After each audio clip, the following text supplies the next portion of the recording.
Dostlarım hepinize merhaba. Ben Başkan 35. Bu canlı yayınımızda sizlerle birlikte ABD enflasyon verilerini konuşalım. Doları konuşalım. Özellikle piyasadaki sert hareketlerin neden başlayabileceğiyle ilgili biraz sohbet edelim. Elektrik faturalarına biraz değinelim. Elektrik faturalarıyla, doğalgaz faturalarıyla ayrıca motorin fiyatlarıyla ilgili sıkıntılarımız var. Sizlerle birlikte bunları da biraz bu video içerisinde değerlendirelim. Bu arada sizler de kanalımıza bir beğeni atarsanız daha fazla yayınımızın arkadaşlarımıza ulaşmasına da sebebiyet verirsiniz. Evet, bu arada Samet yayınımıza hoş geldin Samet. Evet, biraz sohbet edelim ki arkadaşlarımız da toplansınlar. Evet, yavaş yavaş arkadaşlarımız da kanalımıza toplanmaya başladılar. Biz dolarla başlayacağız sevgili dostlarım. Onun ardından sizlerle birlikte altını biraz değerlendiririz. Gümüşü değerlendiririz. Kripto paralardan Bitcoin'e talep çok var. Talep doğrultusunda Bitcoin'i de değerlendirmeye çalışalım. Evet, elektrik faturalarına geçmeden önce bugün gelen ABD enflasyon verileri bizlere neyi anlatıyor? Dolar kuru üzerinde ne gibi etkileri olacak? Öncelikle buna biraz değinelim. Evet sevgili dostlarım, ABD enflasyon verilerindeki beklenti 7,2-7,30 civarlarında ABD'de bir enflasyon beklentisi mevcuttu. Beklentilerin üzerinde gelen bir ABD enflasyonu açıklandı. Aylıkta 0,6'lık bir artış, yıllıkta da 7,50 seviyelerinde gerçekleşen bir ABD enflasyon beklentisi geldi.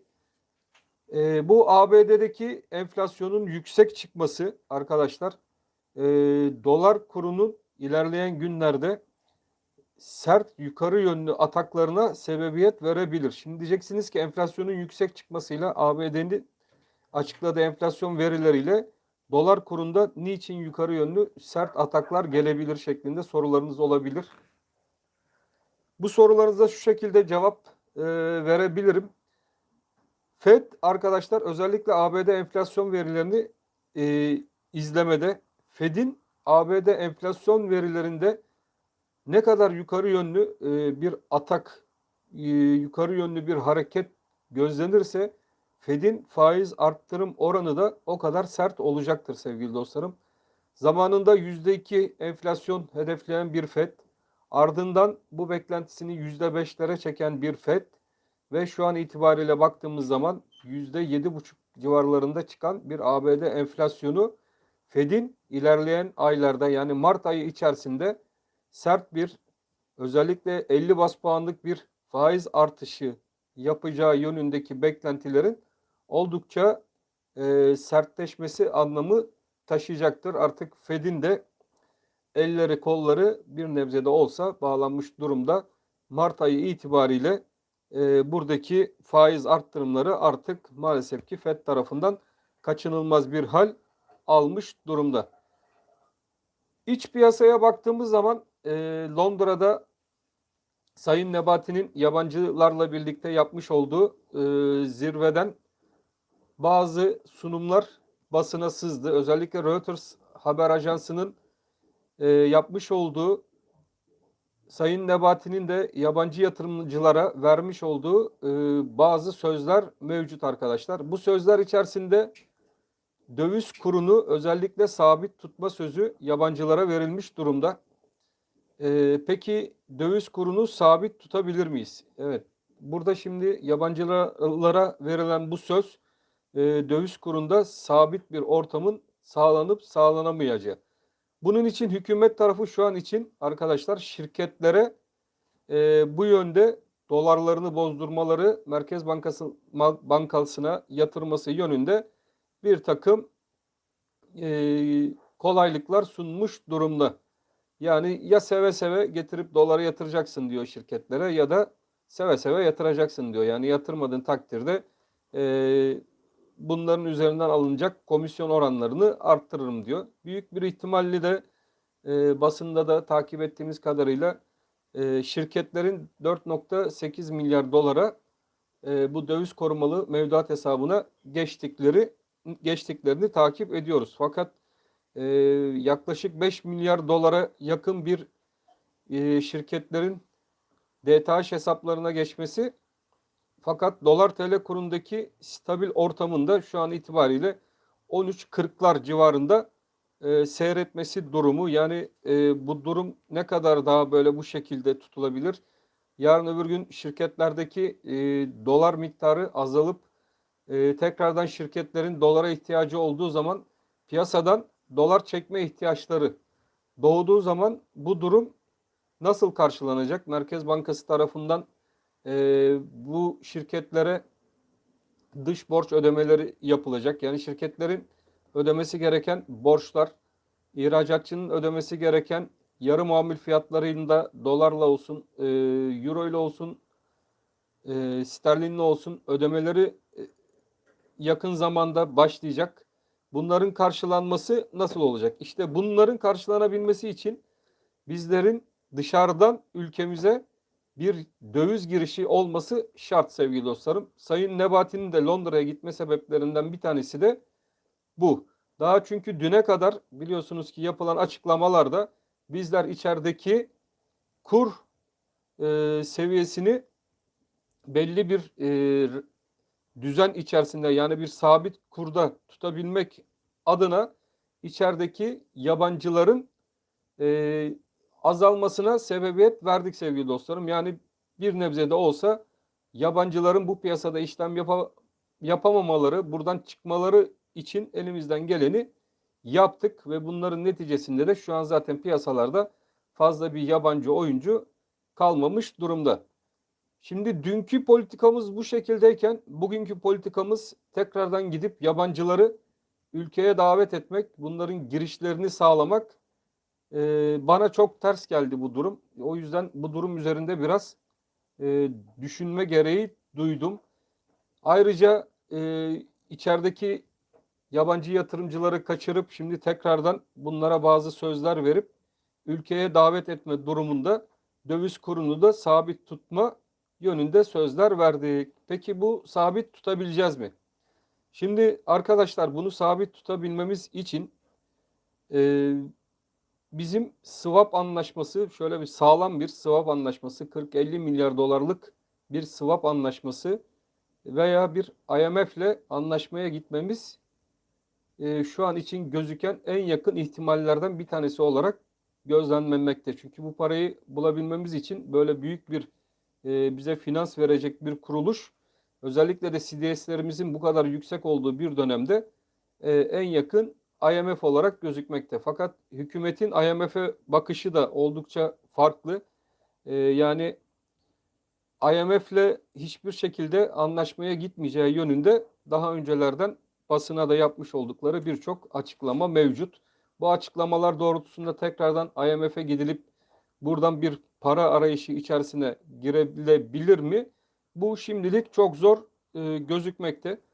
O yüzden IMF'i buradan düştüğümüz zaman bizlerin acaba BAE ile bir ufak swap anlaşması yaptık. Bunun tekrarı veya devamı BAE tarafından gelebilir mi şeklinde düşüncelerimiz mevcut.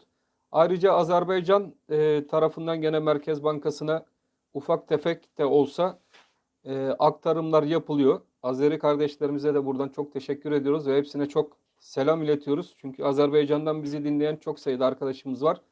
Avrupa'dan bizi dinleyen çok sayıda arkadaşımız var. Almanya'dan, Amerika'dan, İngiltere'den, Fransa'dan, İtalya'dan, Kıbrıs'tan bizi çok izleyen arkadaşımız var. Onların hepsine de buradan ayrıyetten çok çok selamlar iletiyorum.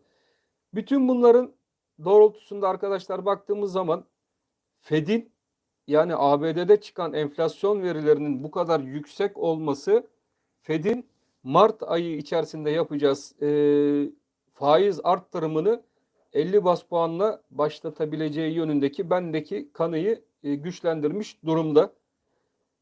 Fed'in şu ortamda faiz arttırımına gidecek olmasından kaynaklı olarak da maalesef ki bizlerin dolara ihtiyacı oldukça daha da fazla artacak arkadaşlar ülke olaraktan.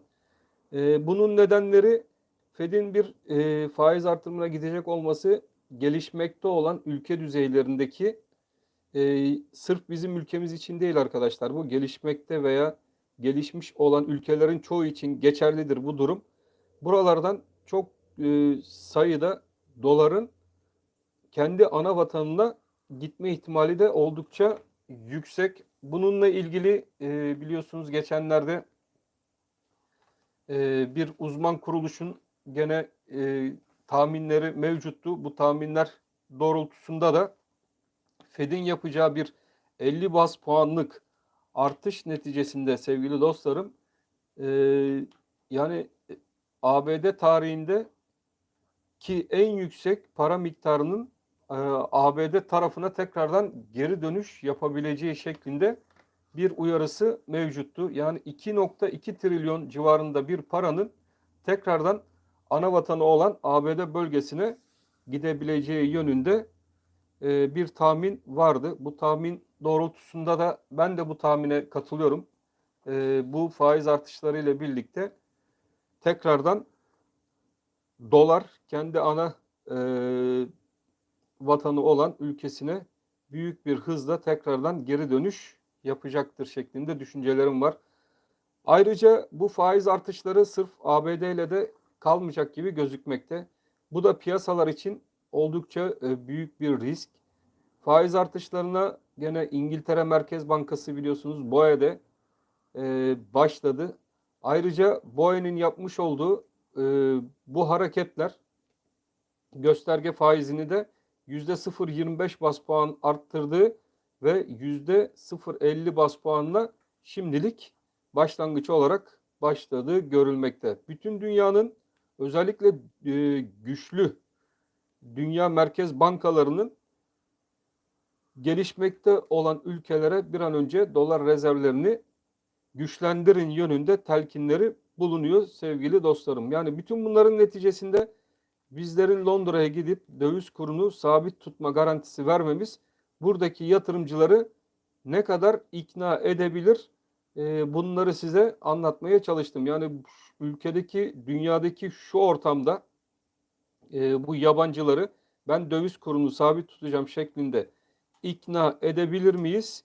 Bu durumda biraz zor. İkinci vermiş olduğumuz, yabancı yatırımcılara vermiş olduğumuz bir sözden bir tanesi de enflasyonu tek haneli rakamlara düşürme. Evet, enflasyonu tek haneli rakamlara düşürme sözü. Bu sözün de nasıl gerçekleşeceğini bilmiyorum. Bununla ilgili elektrik faturalarından biraz öncelikle bahsedelim. Neden elektrik faturalarından bahsedelim? Ayrıca motorin, enerji fiyatlarından biraz bahsedelim. Arkadaşlar enerji maliyetlerinin bu kadar yüksek olduğu bir ülkede gelen elektrik faturaları ve motorin fiyatlarındaki zamlar fiyatları aşağıya maalesef ki çekmez. Fiyatları daha da yukarıya katlayacak bir şekilde yukarıya yönlü itecektir. En ufak haneden başlayaraktan evlere gelen %100'ün üzerindeki elektrik faturaları, esnafa gelen %100'lük elektrik faturaları, sanayiciye gelen %100'ün üzerindeki elektrik faturaları, işçi maliyetleri maalesef ki daha önümüzdeki günlerde daha da sertleşecek bir şekilde piyasalarda etkisini gösterecektir. Benim nacizane düşüncem arkadaşlar, bakın buna katılırsınız veya katılmazsınız, burasını bilmiyorum. Benim nacizane düşüncem kış döneminde 15 liradan 20 liradan 40 liradan 35 liradan artık domates ve patlıcan fiyatları bu seviyelere gelmiş durumda. Peynir fiyatları 60 lirayla 110 lira 130 lira arasında değişen fiyatlara gelmiş durumda. Ev kiraları 1500 TL ile 3000 TL arasında değişen fiyatları maalesef ki ev kiralarında da yaşayan bir vatandaş. Asgari ücretle geçinmeye çalışan %50'nin üzerinde bir insan topluluğu, 2500 lira ile geçinmeye çalışan bir emekli topluluğu da maalesef ki ülkemizde oldukça fazla sayıda. Bu insanlar nasıl geçinecek? Bu fiyatları nasıl düzeltebileceğiz ve enflasyonu geri çekebileceğiz. Bizim enflasyonu geri çekebilmemiz için şu anda ülkenin uygulamış olduğu bu ekonomi potansiyeliyle nasıl gerçekleşecek? Bunu da düşünmek lazım. Aldığımız en büyük tedbirlerden bir tanesi döviz korumalı TL mevduat hesabı. Evet, şimdi döviz korumalı TL mevduat hesabı ilk etapta vatandaşları dolara yönelme yönünde biraz geri çekebilir, geri tutabilir. Bu doğrudur. Fakat bunun hazine tarafından herhangi bir yarın öbür gün Fed'in faiz arttırımlarına da başlayacak olmasından kaynaklı olarak dünya genelinde dolar miktarının azalmasından kaynaklı olarak da bizler tekrardan dolar şoklarına bu ülke içerisinde maruz kalacağız. Zaten alım gücü düşük olan vatandaş bir de buradaki döviz korumalı mevduat hesapları üzerindeki farkı tekrardan bu yükün kendi üzerine binmesi anlamı taşıyacaktır sevgili dostlarım. Ya düne kadar buradaki maliyetleri bizler taşımıyorduk fakat bu 3 aylık zaman zarfı dolacak. Bu 3 aylık zaman zarfından sonra piyasadaki hareketler daha da maalesef ki sıkışacak. Daha düne kadar motorindeki zamlar hala ufak ufak devam etmekte. 15 liranın üzerine çıkmış bir mazot.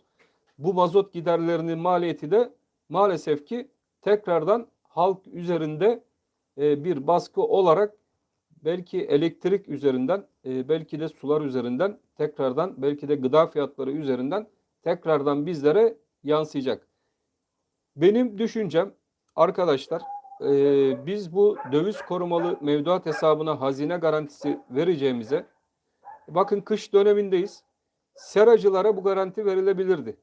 Seracılara, çiftçiye bu garanti verilseydi, yani bu garanti nasıl?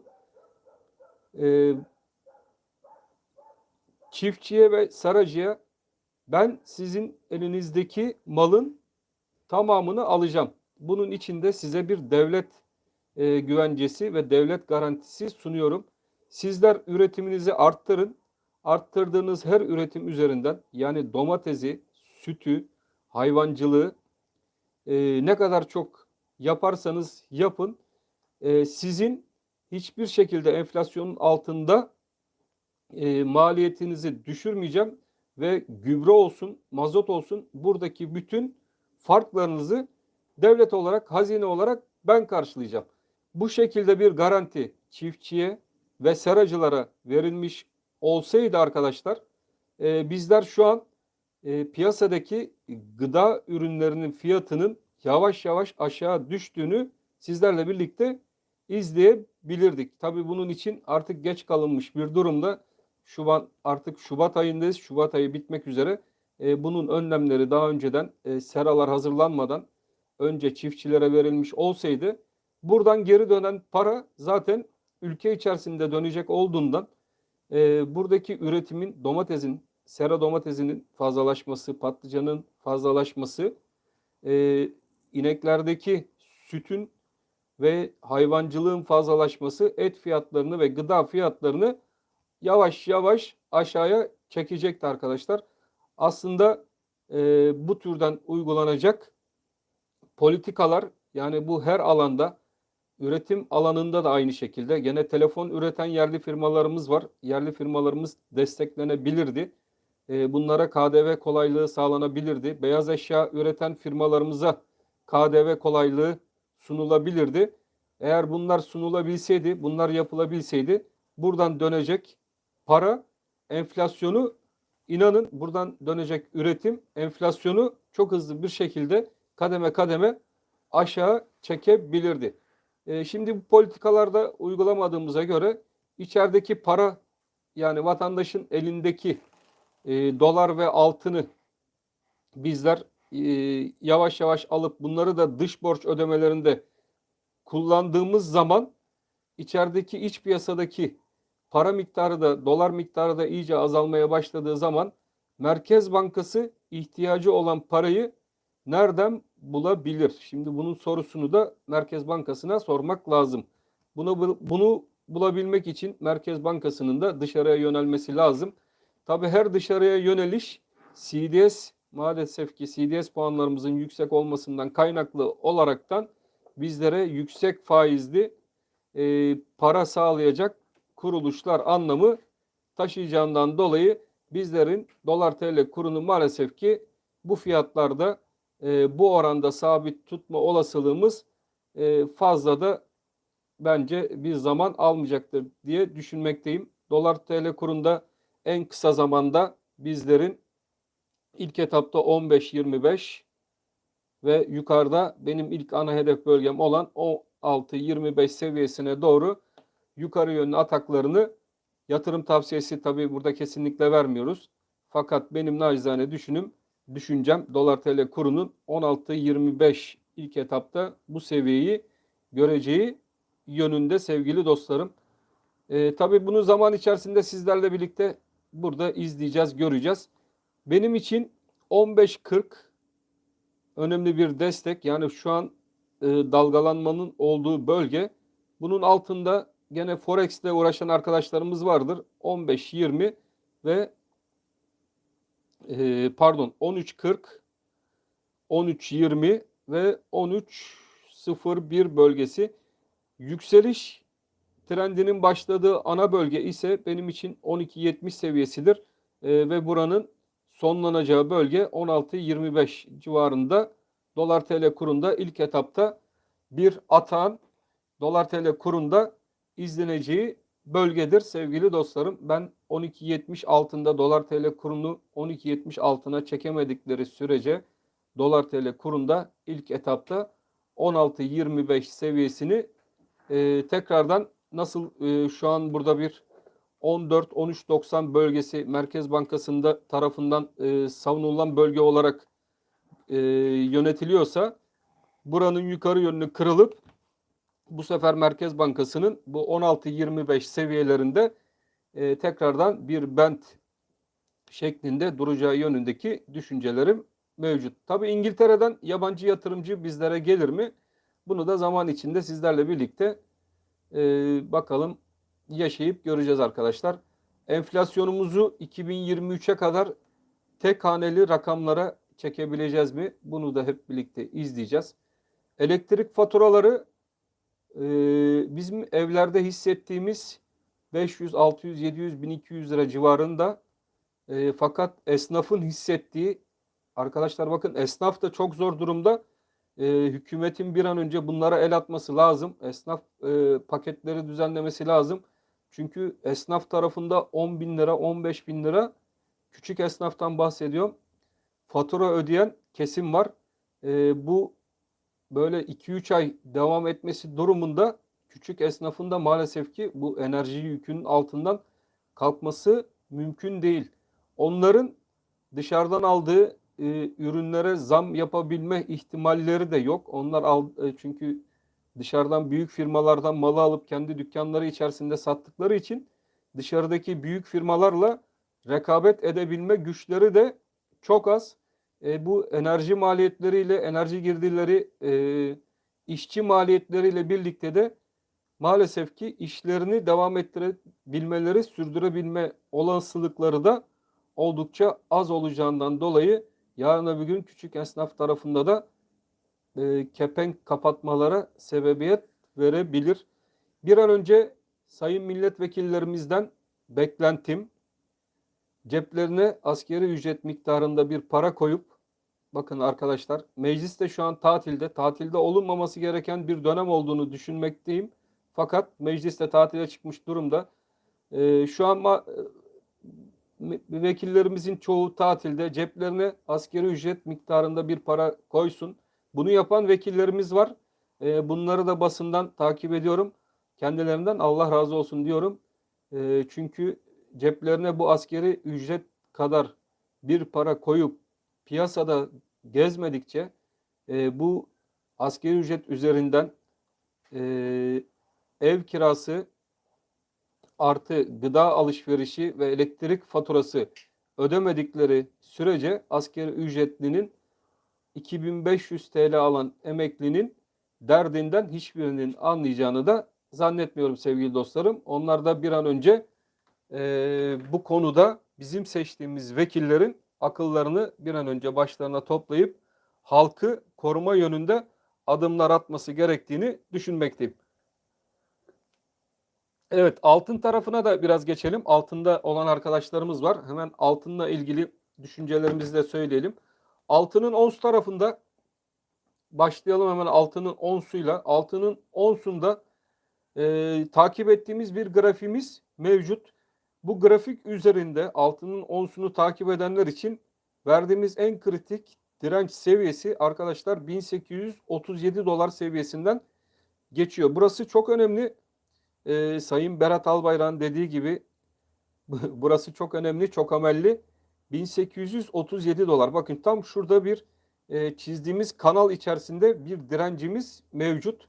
Bu direnç bölgesi de 1837 dolar seviyesinden geçiyor. Eğer ki altının ons tarafı bugün itibariyle burasını test etmiş durumda. 1842'ler görülmüş.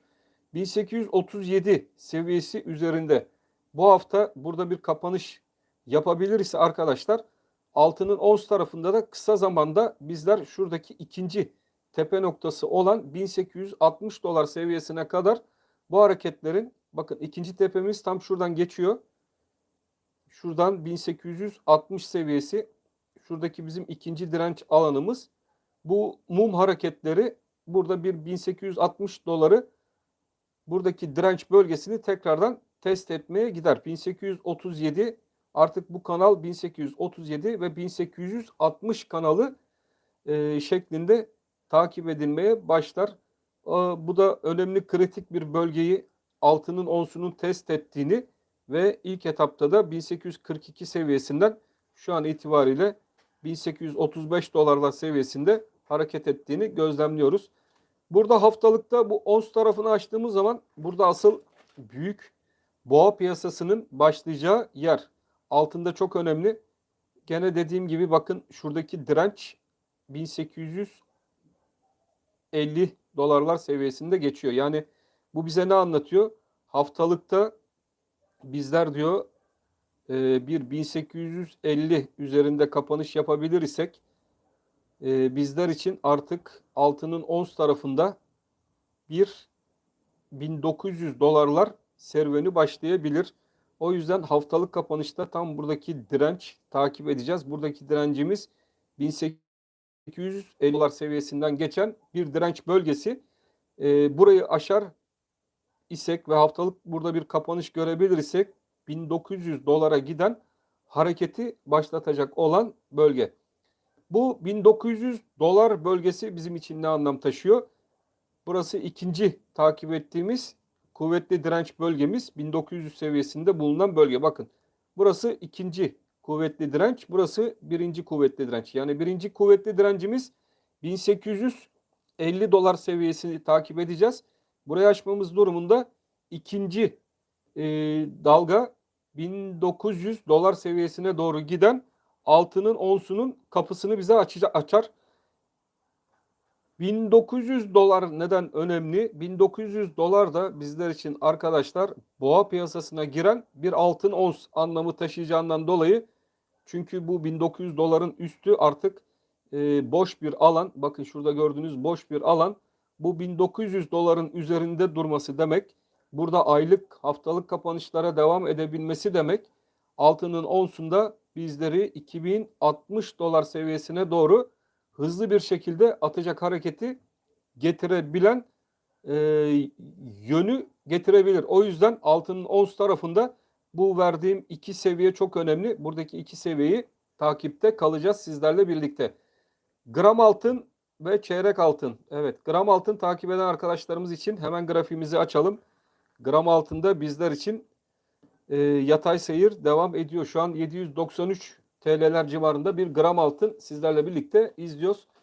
Gram altında bizler için en önemli, en kritik takip etmemiz gereken alan şu iki yatay bölge arasındaki seviye olacak. Buradaki 740 zaten bizler için en önemli destek bölgesi. Biz bunu 740'a kadar sarkmalarla birlikte sizlerle birlikte çekelim. Bakın şurada 740 önemli bölge. Yukarıda da 811. Evet, şurada 811 destek bölgesi. Burada hareket gördüğünüz gibi grafik içerisinde yatay bir şekilde hareketlerine devam ediyor. Doların bugün itibariyle ABD'de enflasyon verilerinin yüksek çıkmasıyla birlikte bir miktar geri sarkışına tanıklık ettik. Fakat bu böyle sürecek mi? Hayır, bu böyle sürmeyecek arkadaşlar. İlerleyen günlerde dolarda tekrardan, özellikle dolar endeksinde tekrardan bizler yukarı yönlü hareketler göreceğiz. Bugünkü enflasyon verisinden kaynaklı olarak dolar endeksi tarafında ve dolar piyasalarında aşağı yönlü hareketler görmemiz, bu yarın veya önümüzdeki hafta bu hareketlerin tekrardan aşağı döneceği yönünde algılanmamalı. Şubat ayı içerisinde Fed'in herhangi bir toplantısı yok. Fakat Şubat ayı içerisinde Fed'in tutanakları açıklanacak. Bu tutanaklarla birlikte dolarda ve dolar endeksinde ben zaten tutanaklardan şahin açıklamalar bekliyorum. Bu açıklamalarla birlikte dolarda ve dolar endeksinde tekrardan yukarı yönlü ataklar başlayacaktır ve altının gram tarafında ons bazlı ve dolar bazlı olaraktan arkadaşlar bizler 811 TL üzerindeki hareketleri yakın zamanda sizlerle birlikte izleyeceğiz ve buradaki hareket 855-880 TL'ler civarına doğru ilk etapta gram altını da yukarı taşıyacaktır. O yüzden gram altındaki arkadaşların da sabırlı olmalarında, yatırım tavsiyesi olmama koşuluyla fayda var diyebiliriz. Gümüş tarafına baktığımız zaman gümüş tarafında zaten günlükte trend çizgisinin yukarı kırıldığını burada hep birlikte görüyoruz. Haftalık bazda hemen trend çizgisine bakalım. Bizler için büyük resimdeki gümüş hareketleri. Evet, büyük resimde baktığımız zaman gümüşte 23.80 bölgesi artık önemli bir bölge. Gümüş ons takip eden arkadaşlar 23.80 bölgesine odaklanmaları lazım. Neden 23.80 önemli bir bölge? 23.80 üzerinde, çünkü gümüşün onsunda yukarı yönlü kırılım yakalayabilir isek üst taraf artık boş ve gümüşün ons tarafındaki arkadaşları da yukarı yönlü rahatlıkla artık ellerindeki enstrümanı rahatlıkla bir zorluk çekmeden rahat rahat izleyebilecekleri bir seviye 23.80 seviyesi. Kısada destek olarak 22.90 bölgesi artık bir destek bölgesi. 21 dolarlardan 22.90 bölgesine geçmiş bir destek, takip edilecek bir destek. Gümüşün ons tarafında 22.90 seviyesine çekmiş durumdayız. Burada band aralığı olarak ilk etapta sizlerle birlikte takip ettiğimiz 23.03 bölgesi mevcuttu. Artık 23.03 bölgesi bizler için bir destek ve bu kanal aralığı da 23.80 band aralığı olarak gümüşün onsunda takip edilmesi gereken önemli bir seviye. 23.80 neden önemli? 23.80'in önemi, trend çizgisini kıracak olan bölgenin tam 23.80 seviyesinden geçiyor olması sevgili dostlarım.